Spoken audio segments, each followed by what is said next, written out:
Hello. How are you? Are you hungry? Are we thirsty? All right. We're going to make sure we attend to that thirst because I didn't hear you saying hungry. I heard lots of yes when I asked about thirst. I am Stella Ndabeni-Abrahams, as I have been introduced. Okay, known as the commander of the 4th Industrial Revolution. Take it. My sisters, I'm very blessed, let me start there, to be the person that I am, coming from a small village in Mthatha. It's popular, Mthatha. Madiba comes from there, you can't forget it. But most importantly, getting to know the world through the people that surrounded me. Starting from the movies I watched, the soapies that I watched, but most importantly, getting to read what I got in the books without me really getting in a plane or in a train. I got to appreciate what happens in the streets of Jozi. I got to appreciate what happens in Nigeria, but that time I have never even visited those. And thank you to the work of the creatives that made sure that in my little house at home, in my village, the world is brought at home. And indeed, I identified. In most cases, when we talk about the 4th Industrial Revolution, as Brian said, we think technologies. We want to shift that focus that people think that the 4IR is mainly about technologies. When we unpack the crucial components of the 4th Industrial Revolution, we put the people at the center. And as we put the people at the center, we begin to say, I don't care if you can come up with your artificial intelligence. You know your Siri on your phone? People think artificial intelligence is still coming. As you go to your Siri on the phone, what can I do for you? And Siri tells you, and you tell Siri, I'm looking for number 193 Rigel Street, and Siri helps you. We're living the 4IR. As we do that, because I do not know where's 193 Rigel, I keep on missing, I can't even read this map properly that is in front of your screen, whether it's on a cell phone or in the car, and she gets irritated. No, turn back, turn back. And you're like, who's this one that is giving an instruction to me? And in most cases, we tend to think it's just happened. The machine just woke up and decided to know our areas.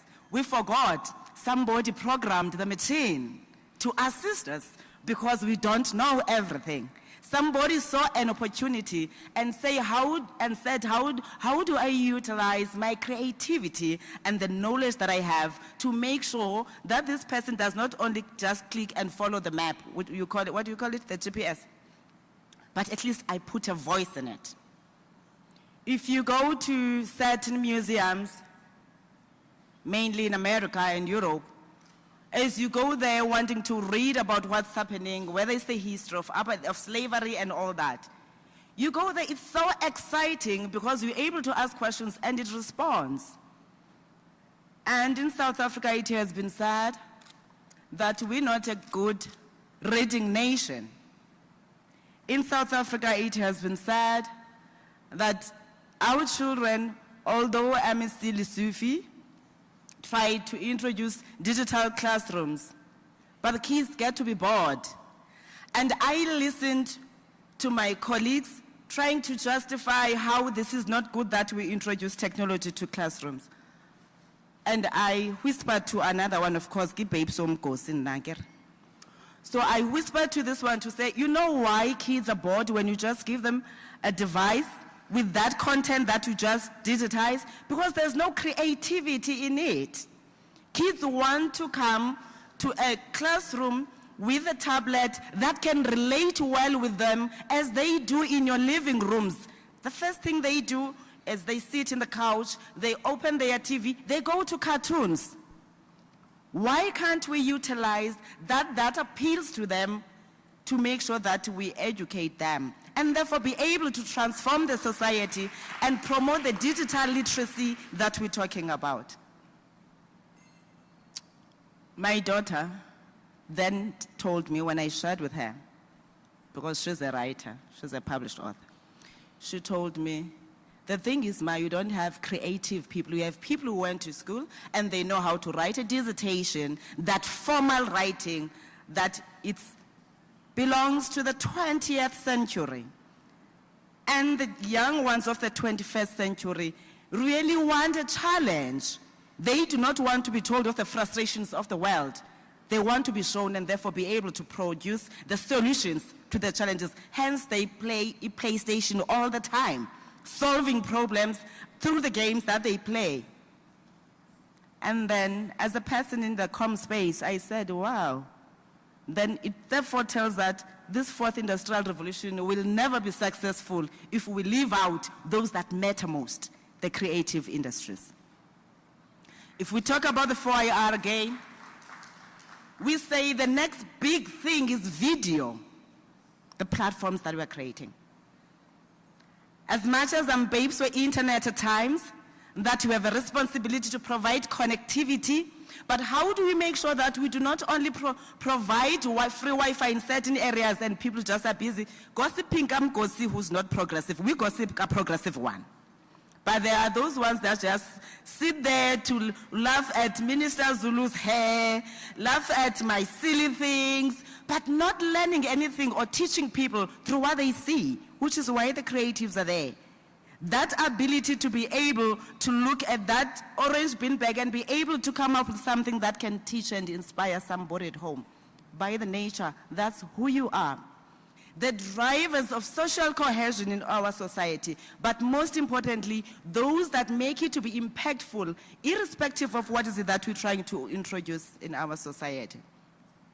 I did say that I come from a village, listening to a radio station, especially Brenda Fassie, singing the Black President.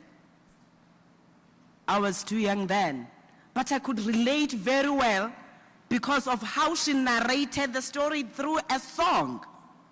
And I could see that there's no way that I can associate myself with that call to say, let this man be freed. Listening to most of the songs that were played by different people, the ones that sought to say, how do we make sure that bring him back home?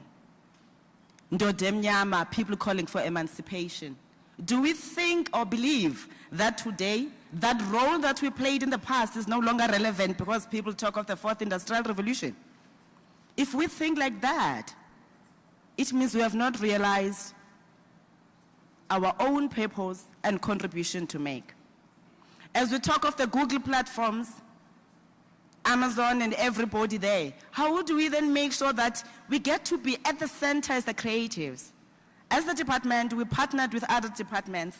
You've heard from Minister Zulu, who was emphasizing why it's important for us to work together, but most importantly, the strength that it comes with when we jointly come together to say, we're listening to yourselves, therefore as you raise issues that are concerning to SABC or the broadcasters, arts and culture is able to come from their side, DTI is able to come, small business and all that, and that helps us as government to provide a holistic approach and intervention.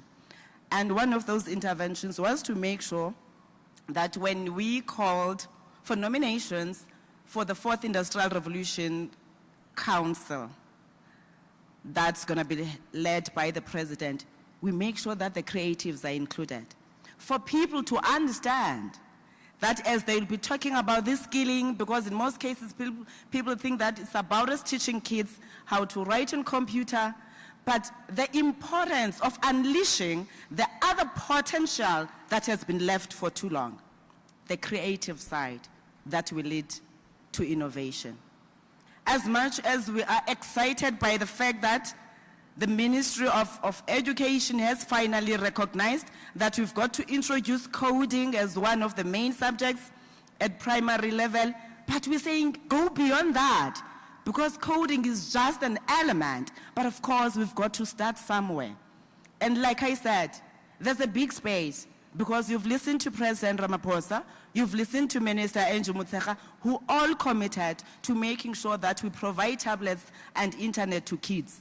But like I said, if we just convert the existing content as is, just digitizing it, kids will not see any value and take any interest.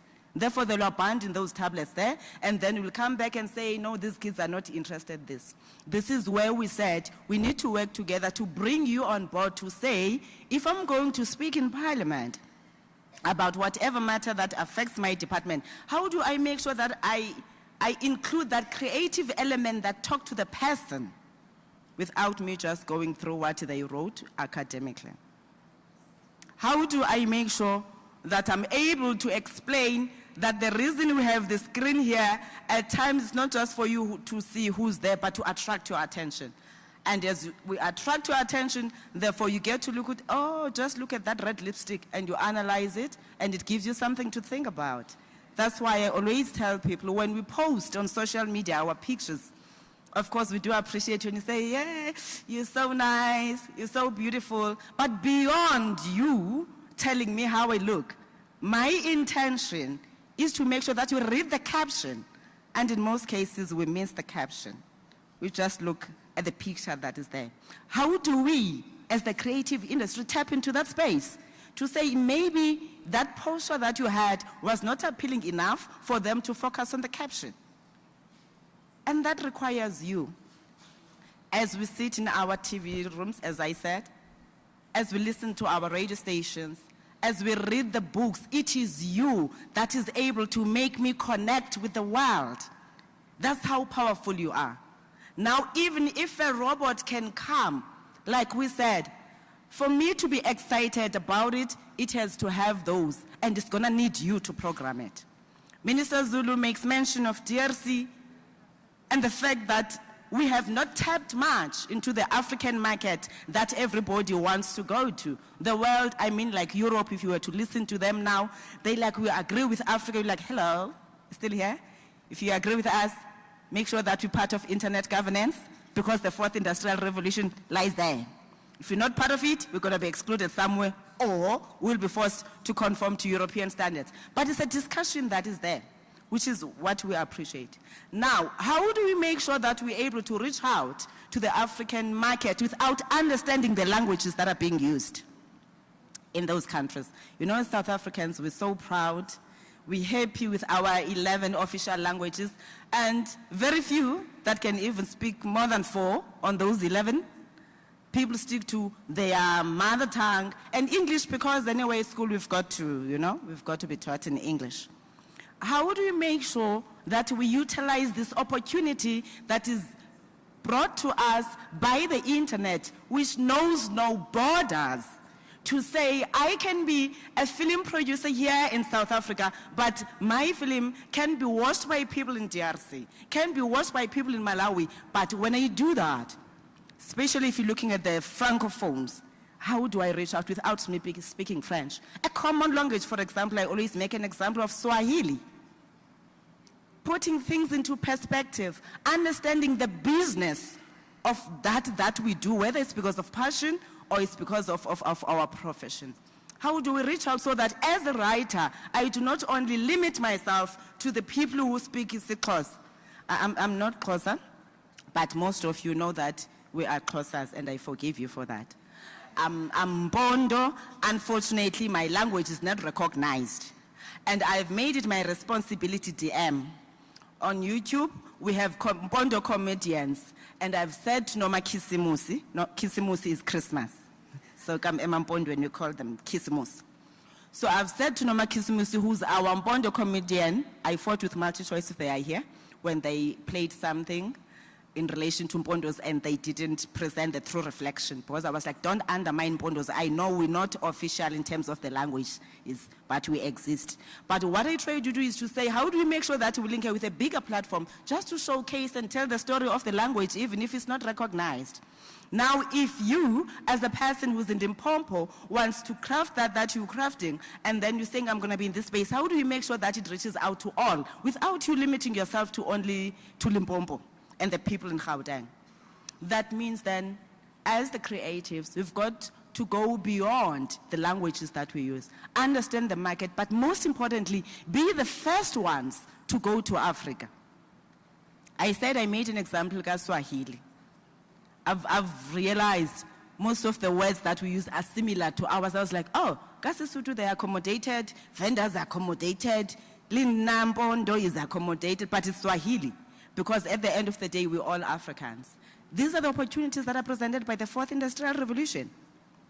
Minister Zulu, like I said earlier, in most cases, we wanted to confine everybody to technology, which is why we focus on the STEM subjects. When we talk of building that capacity and nurturing kids at a younger age, focus on your science, technology, engineering, and mathematics. The fourth industrial revolution requires a shift from that. It requires to go for I-STEAM, not STEM. The I standing for innovation, the STEM as you know it, and then that A in the STEAM, the arts component of it. And if we as the people in the space do not understand that, we're going to miss out, and people are going to come and tell our stories the way they want them to be projected, not the way they are. As I'm speaking about that, I think it was last year or a few years back when Black Panther when they came to South Africa, was it 2017? 2017 or whatever year. I watched at the daughters and sons of this country or this continent, all of them, they flooded to the cinemas, showcasing their traditional attires.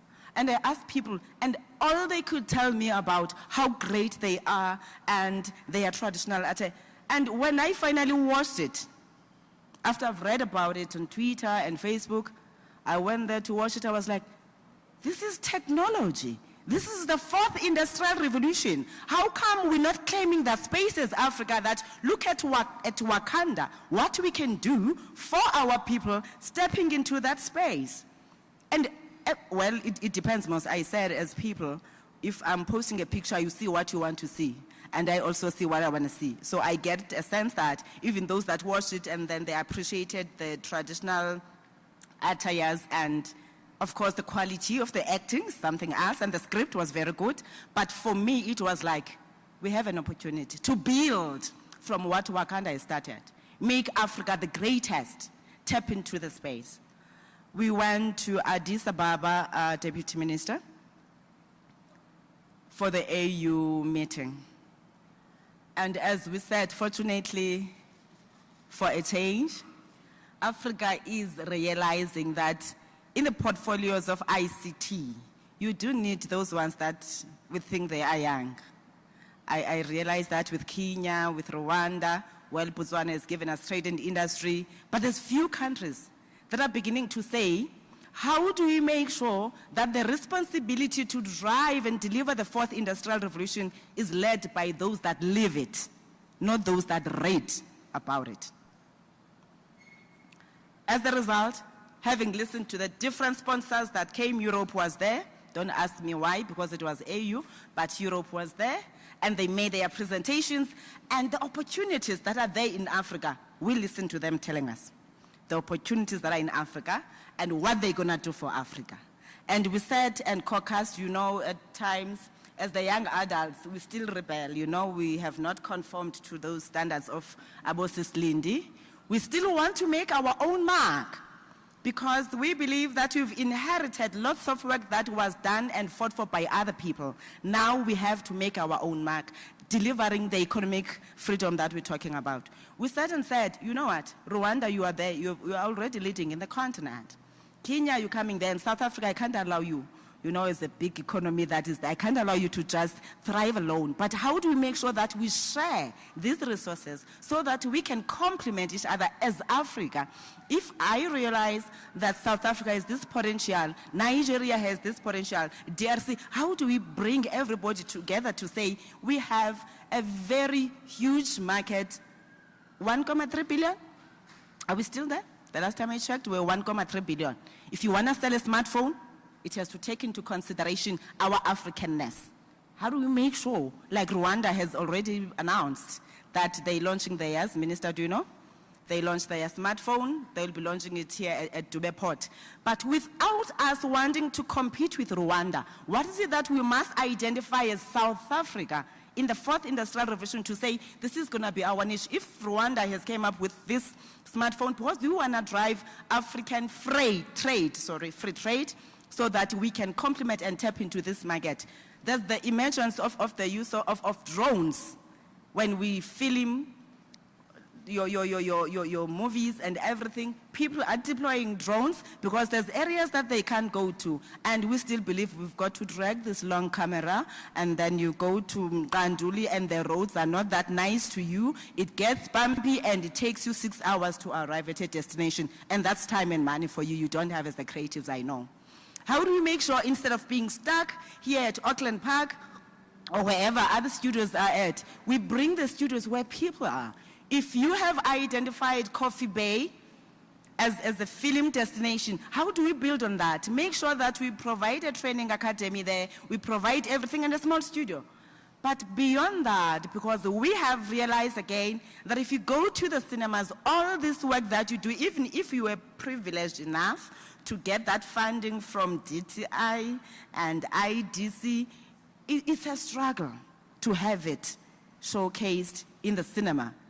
There's an unwritten rule that I will not pronounce now. One day when I decided to be controversial enough, I will pronounce. But I always say, with these cinemas, I need my spectacles to look at them. There's something that does not resonate well with the accommodation of the black-produced films. Even if you look, I checked a lot of things. I checked Black Panther, where it was shown. I checked Baby Mama, where it was shown. I'm like, oh, okay. Is it a trend? Is it something that we're missing? But instead of fighting what is there, how do we make sure that we come up with things that must complement that?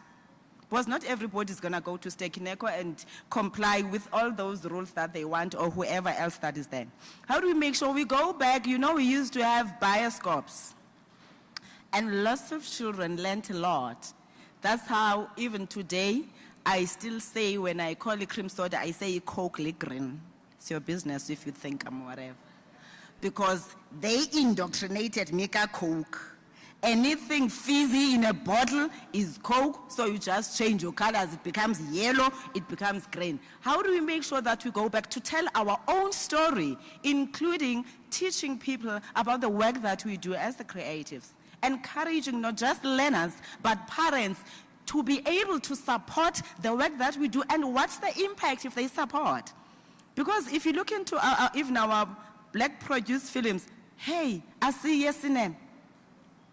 We just don't go to buy.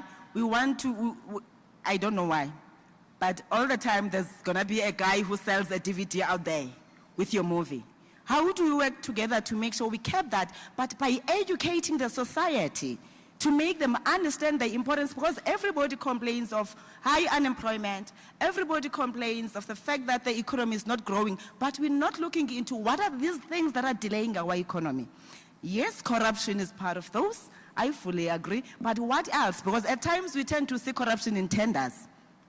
CEO, we don't see corruption when somebody steals somebody's content because one came and pitched to you, and then you think, and better my sense wangu lumko. By that time, umntana wabantu sweated, worked throughout the nights, at times is fighting with boyfriend and girlfriend because he wants to produce this work, and then some silly bastard comes and then steal all these things because he has access to the resources.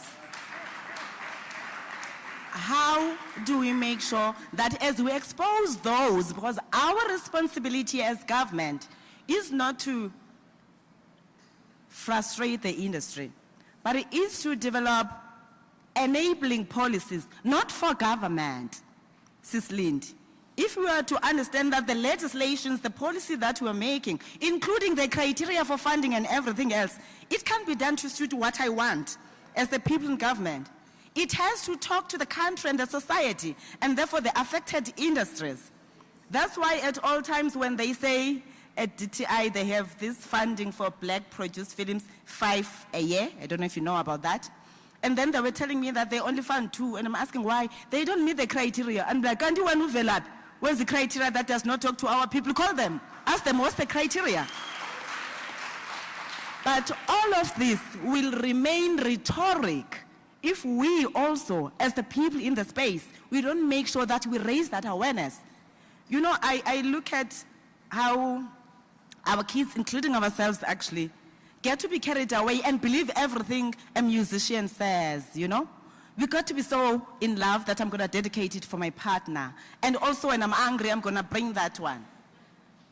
That I don't need you anymore and whatever. But it's difficult to do that, pass that kind of a message to raise awareness that must talk to growing the economy.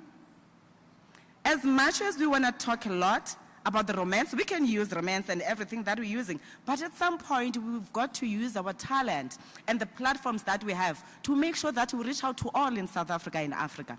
For them to understand the implications. It's not enough to say we're going to take you to prison. We're going to take you to the, they get lawyers and lawyers come from ourselves. Don't ask me what the ethics. When somebody has stolen, it has been proven, but somebody's going to represent him. Somebody has raped, and it has been proven, but that person is going to get a representation because our constitution allows that. But we don't think about the other person. How do we make sure that now, as the creatives, we utilize the space? It doesn't matter if it's through song, it's through drama, it's through whatever, all it's through a book. But we've got to find a way of educating not only the adults, but also these kids at a tender stage. As they grow up, they must know the importance of saying, I'm an African. Because without that song, as Sislindi said, it was Sislindi or it was DM, without that song, without that language, without that culture, there's nothing African about you.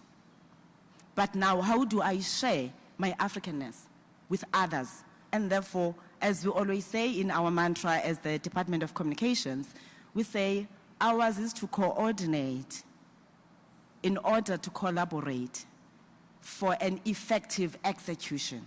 And we believe that if we have brought those three together, we'll be able to deliver the fourth industrial revolution a meaningful role. Don't tell me about us talking about 4IR and then people come and then are the ones that are enjoying the economic spin-offs. Ours is to just come and act today. Tomorrow they feel like, you know what, nonsense. Write her off. And you're written off. And there's nothing you can do, scream and quick, hello, that's privately owned. At what stage do we get to understand the entire value chain of the business we operate in, including those booksellers, publishers, printers, because we forget about printers. We talk about everything, yes, we are great authors, we have good editors, my book is going to be published by this one who prints, and then they give you ridiculous costs. When it comes to printing, as a result, as an author, you end up going home with 5% of whatever that you made. Nobody take into consideration the intellectual work that went behind it, including academics, Dr. Sidum. That at all times, starting with your master's level, you've got to do research. And at times when we do research, we don't only go to learned people.